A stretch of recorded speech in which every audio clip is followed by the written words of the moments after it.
उपमुख्यमंत्री एकनाथ शिंदेंनी उद्धव ठाकरेंना प्रत्युत्तर दिले। बाळासाहेबांचे विचार ज्यांनी सोडले नाहीत ते स्मारकाच्या ठिकाणी येऊ शकतात अशी प्रतिक्रिया उद्धव ठाकरेंनी दिली होती। यावर एकनाथ शिंदेंनी संताप व्यक्त केला।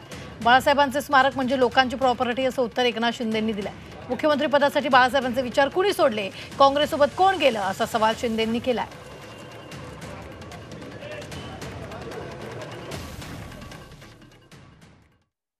ज्यांनी बाळासाहेबांचे विचार सोडलेले नाहीत ते सगळे आज सुद्धा येऊ शकतात।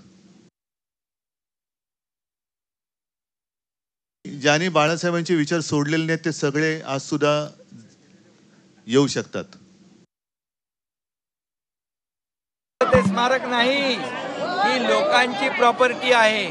बाळासाहेब हे लोकांच्यातले नेतृत्व आहेत, लोकाभिमुख नेते आहेत होते आणि म्हणून ज्यांनी बाळासाहेबांचे विचार सोडले ते तर लागू कोणाला होतं? 2019ला बाळासाहेबांचे विचार कोणी सोडले?